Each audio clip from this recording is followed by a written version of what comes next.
Next सबसे important derivation है, board का अक्सर पूछा जाता है, क्या है? ओम्स लॉ को वेरीफाई करना है या उसको एक्सप्लेन करना on the basis of drift velocity. कैसे करना है आपको? सबसे पहले बताना यह है कि मान लो हम कहते हैं कि कोई कंडक्टर है विदाउट पोटेंशियल, यहां पर क्या है, ये without PD, without potential difference है। विदाउट पोटेंशियल डिफरेंस होगा तो इसके अंदर जो फ्री इलेक्ट्रॉन्स मूव कर रहे होंगे वो रैंडमली मूव करेंगे, ठीक है, और रिजल्टेंट करंट जीरो बनेगी इनके मोशन की वजह से, ठीक है। जिस स्पीड से मूव करते हैं इसको थर्मल स्पीड कहेंगे फ्री इलेक्ट्रॉन्स की, जिनकी वजह से कोई भी एनर्जी मतलब कोई भी करंट बनने वाली नहीं, क्योंकि डायरेक्शनल फ्लो नहीं होगा, वो रैंडम फ्लो करेंगे तो रैंडमली फ्लो होने की वजह से कोई भी करंट एग्जिस्ट नहीं करेगी। लेकिन अगर पोटेंशियल डिफरेंस लगा दिया जाए, मान लेते हैं कंडक्टर का क्रॉस सेक्शनल एरिया ए है, इसके अंदर इलेक्ट्रॉन मूव कर रहे हैं, पोटेंशियल डिफरेंस वी है इसके एंड पर, तो इसके अंदर जो फील्ड बनेगा वो ई होगा, तो potential difference is equal to E times into L लिखा जा सकता है, ठीक है। फार्मूला तो पता ही होगा। अब क्या करना है, हमने कहा फार्मूला लगाना शुरू करते हैं एक केस में। फार्मूला हमने लगाया, कंडक्टर की और भी प्रॉपर्टी डिफाइन किया गया है, जिससे पढ़ा होगा, free electron density, number of electron per unit volume, उसको लिखा जाता है स्मॉल एन, तो स्मॉल एन से डिनोट किया गया। तो अगर हम एक फार्मूला लिखें, ये डेरिवेशन पढ़ा होगा, I is equal to N E A V D, ये है करंट और ड्रिफ्ट वेलोसिटी में क्या रिलेशन होता है, तो इस फार्मूले से दिया जाता है, ठीक है। अगर बात करें दूसरा वाला इंपॉर्टेंट रिजल्ट कहां से आएगा, तो फोर्स अगर फ्री इलेक्ट्रॉन्स पर देखा जाए तो वो लिखा जाता है physical to Q into E. Electric field जिधर लगेगा उसके अपोजिट साइड में लगेगा। इलेक्ट्रिक फील्ड यहां पर जो फ्री इलेक्ट्रॉन्स मूव करेंगे वो इस साइड मूव करेंगे, एक मिनट, ये जो फ्री इलेक्ट्रॉन्स होंगे वो लेफ्ट साइड में मूव करेंगे, ऐसे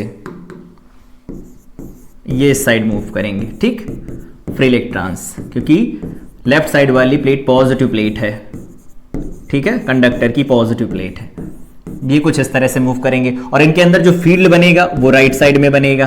तो दोनों की डायरेक्शन अपोजिट है ना, तो फोर्स जो लगेगा माइनस क्यू इनटू में ई लगेगा, तो क्यू की जगह पर माइनस ई रखेंगे, ये आ जाएगा, ए की वैल्यू निकालेंगे। मैग्नीट्यूड वाइज देखा जाए तो E capital E by M है एक्सेलरेशन, ठीक, इससे एक्सेलरेट होंगे जब पोटेंशियल डिफरेंस इसके एंड के अक्रॉस अप्लाई किया जाएगा। बढ़िया है। अब बात करते हैं, if thermal velocity of electron in absence of electric field, मतलब यहां की अगर मान लेते हैं इसकी स्पीड कितनी है, u1 है, ठीक है, और अगर हम फील्ड लगा देते हैं तो ये बढ़ जाएगी बिल्कुल, u1 प्लस कितने से बढ़ेगी, एक्सेलरेशन आएगा तो a इंटू में टाउ1 से बढ़ गई, मान लेते हैं टाउ1 टाइम लगा, टाउ1 से बढ़ गई, तो ये बढ़ गई u1 प्लस ए टाउ1, तो जितने होंगे सबकी स्पीड बढ़ेगी, तो u1 प्लस ए टाउ1, u2 प्लस ए टाउ2, एक्सेलरेशन सबका सेम रहने वाला है, देख लो यहां से, e सबका लिए एक जैसा, m सबके लिए एक जैसा, फील्ड सबके लिए एक जैसा अप्लाई किया गया है, तो वो सब सेम रहने वाले।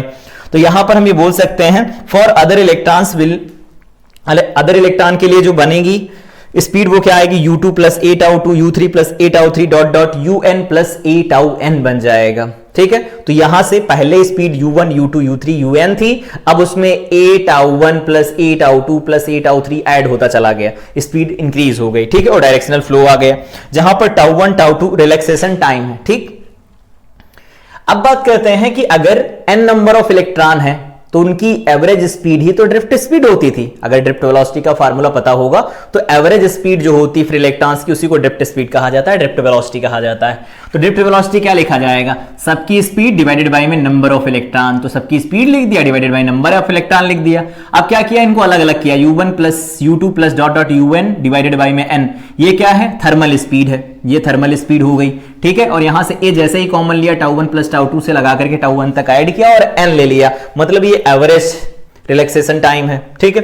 तो अगर हम यहां से देखें u1 प्लस u2 से लगा करके un का जो एवरेज आएगा वो तो जीरो आएगा, क्योंकि रूम टेम्परेचर के ऊपर ये एटमॉस्फेयर से एनर्जी लेकर के जो इनका रैंडम मोशन होता है उसकी वजह से कोई करंट नहीं बनती, और ये मोशन ऐसा होता है कि इनकी अगर एवरेज स्पीड लिखी जाए तो वो जीरो आएगी, क्योंकि कोई ना कोई इलेक्ट्रॉन किसी हर एक इलेक्ट्रॉन के मोशन को कैंसिल कर रहा होगा, तो नेट यहां पर जो बनेगा वेलोसिटी वो जीरो आने वाली। तो ये तो हो गया जीरो। अब ये क्या होगा, ये होगा एवरेज टाइम, ठीक है। तो ये है average time interval between two successive collisions of electron, जिसको हम बोलते हैं रिलैक्सेशन टाइम। तो ये रिलैक्सेशन टाइम होगा तो हम इसको डिनोट करते हैं टाउ से। तो अगर इसे हम टाउ से लिख देते हैं तो वीडी का एक्सप्रेशन क्या बनेगा, ये हो गया जीरो, ये हो गया टाउ, तो बन जाएगा 0 प्लस ए टाउ, तो 0 प्लस ए टाउ लिख लेंगे। अब एक ही वैल्यू यहां पर पुट करना चाहो पुट कर लो, तो वीडी को डायरेक्शनल अगर पुट करते तो ये पुट करते हो, अदरवाइज हम यहां पर मैग्नीट्यूड वाइज भी लेकर के चल सकते, कोई दिक्कत नहीं।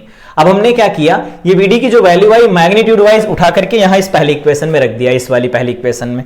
तो जैसे ही यहां पर पुट किया तो हमारे पास रिजल्ट बना I equal to NEA, Vd की वैल्यू क्या आई, E capital E by M into tau, E capital E by M into tau बन गया। ठीक है, अब हमने क्या किया, यहां पर जो V is equal to E into L लिखा तो E की जगह पर V बाई एल लिख दिया। तो यहां पर हमने लिख दिया V बाई एल, E की जगह पर V बाई एल, तो यहां बन जाएगा ml, यहां पर E into E square, A बन जाएगा, टाउ बन जाएगा, तो ml upon an E square A tau बनेगा। ये V बाई आई होगा और देखो कांस्टेंट है, किसी पर्टिकुलर कंडक्टर के लिए लेंथ कांस्टेंट होती है, बिल्कुल मास कांस्टेंट होता है इलेक्ट्रॉन का। ठीक है, n number of free electrons, कम ज्यादा तो होते नहीं है, बाहर तो निकल नहीं रहे हैं, फिक्स है वो। ई स्क्वायर फिक्स है 1.6 into 10 to the power -19, A area of cross section भी फिक्स रहेगा, और टाउ टेम्परेचर नहीं चेंज होता तो ये भी फिक्स रहेगा। मतलब एट कांस्टेंट टेम्परेचर किसी पर्टिकुलर कंडक्टर के लिए जितनी भी ये वैल्यू है सब सेम रहती है, और ये जितनी वैल्यू सेम रहती है इसका मतलब ये वैल्यू कांस्टेंट आती, और जो ये कांस्टेंट निकल के आता है इसी को बोला जाता है रेजिस्टेंस ऑफ द कंडक्टर। ठीक है, वो प्रॉपर्टी जो करंट के फ्लो में पोजीशन ऑफर करती है दैट इज रेजिस्टेंस। ठीक है, तो इस तरह से हम डेराइव कर सकते हैं ओम्स लॉ को, या एक्सप्लेन कर सकते हैं ओम्स लॉ को on the basis of drift velocity. तो ये प्रॉपर डेरिवेशन है, ये विदाउट पीडी है, ये विद पीडी है, इस तरह से प्रॉपर हम डेराइव कर सकते हैं इसे।